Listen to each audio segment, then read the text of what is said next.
49 fertility centre మీకు అందిస్తుంది కేవలం 899 రూపాయలకి ఫర్టిలిటీ అసెస్మెంట్ ప్యాకేజ్.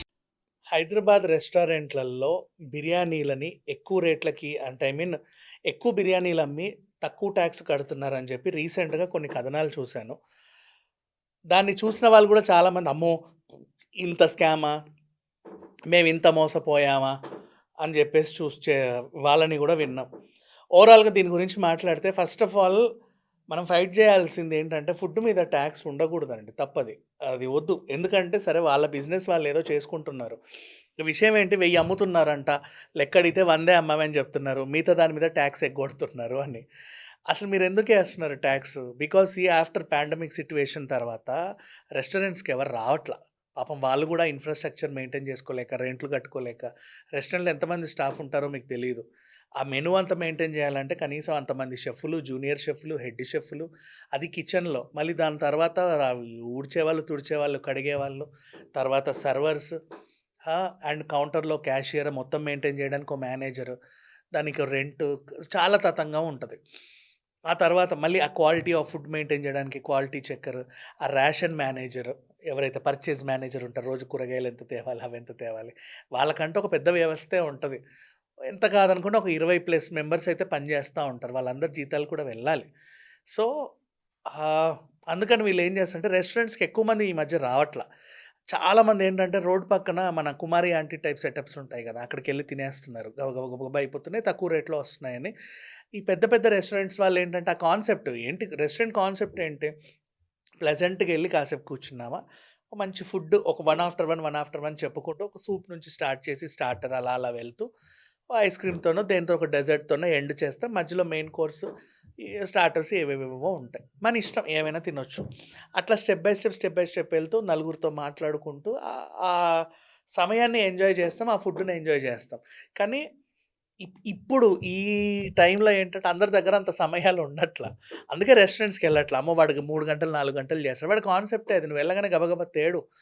మనకేంటంటే వెళ్ళగానే గబగబా వేసుకునే బఫే లాంటివో, లేకపోతే వెంటనే ఇస్తరాకు పరిచేసి 10 ఐటెంలు పెట్టే మెస్సులకు వెళ్ళిపోతూ ఉంటాం. అంత హడావిడిగా ఉన్నాం కాబట్టి. ఎందుకంటే ప్రతి కార్పొరేట్ ఆఫీస్లోనూ లంచ్ టైంలో నీకు 5 గంటలు 6 గంటలు ఎవడివ్వడు. అరగంట నుంచి మహా అయితే గంట, చాలా ఇంకా చెప్పాలి అంటే అంతకు మించి ఉండదు. సో ఈలోపే వీళ్ళు గబగబ పనులు అన్నీ చేసేసుకొని, కొంతమందికి స్మోకింగ్ ఇంకేవో అలవాట్లు ఉంటాయి, అవన్నీ చేసుకొని మళ్ళీ ఆ స్మెల్ గిల్లు ఏం రాకుండా ఏదో నమిలి లోపలికి వచ్చి కూర్చోవాలి. ఇట్లాంటి వ్యవహారంలో ఈ హడావిడి వాతావరణంలో రెస్టారెంట్ల మనుగడ సరిగ్గా లేదు. కాబట్టి వాళ్ళు ఏం చేస్తున్నారంటే నీకు ఉన్నది వచ్చినట్టు నీకు ట్యాక్స్ కట్టేస్తే వాడికి ఏం మిగలట్లేదు కాబట్టి పాపం దాచుకున్నాడు, అంతమించి ఏం లేదు. అది దాచుకోవడమే ప్రభుత్వాన్ని మోసం చేసినట్టయితే కాదు, నా అభిప్రాయం అయితే అది. మరి ఎవరేమైనా మీరు తిట్టుకోండి, మెచ్చుకోండి, మీ ఇష్టం. బికాస్ ఈ పాపం ఎందుకు చెప్పనా, మీరు స్విగ్గీలు జొమాటోలు పెడుతుంటే ఇప్పుడు రెస్టారెంట్లో 30 రూపాయలు ఇడ్లీ, స్విగ్గీ జొమాటోకి ఎక్కితే అది 100 రూపాయలు అవుతుంది. ఆ 100కి మళ్ళీ నువ్వు ఫాస్ట్గా రావాలి అంటే వీఐపీ టికెట్ ఒకటి కొనుక్కుంటే వెంటనే వస్తాడు, లేదంటే అరగంటకు వస్తాడు. అంటే ఒక స్విగ్గీ వాడు 3-4 ఆర్డర్లు ఇవ్వాలి. ముందు నీ ఇంటికి రావాలంటే నువ్వు దాంట్లో ఇంకో 40 రూపాయలు పెంచాలి, వాడికి టిప్పు పెంచాలి. అన్నీ పెంచేసరికి నువ్వు ఒక ఇడ్లీ తినాలంటే 300 రూపాయలు అవుతుంది ఆన్లైన్ నుంచి నువ్వు ఆర్డర్ చేస్తే. అదే రెస్టారెంట్లో 30 రూపాయలు అవుతుంది ఫర్ ఎగ్జాంపుల్.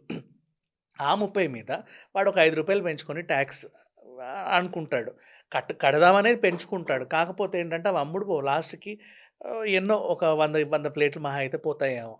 దాని మీద పెద్దగా మిగలదు, ఉన్నదంతా ట్యాక్స్. అయ్యో ఏంటిది అని అనుకొని కొంచెం మంది, అంటే ఇప్పుడు మన చేతిలో ఏ టెక్నాలజీ కూడా వచ్చిన తర్వాత బిల్లింగ్ మిషన్ మేనేజ్ చేయడం పెద్ద విషయమా చెప్పండి.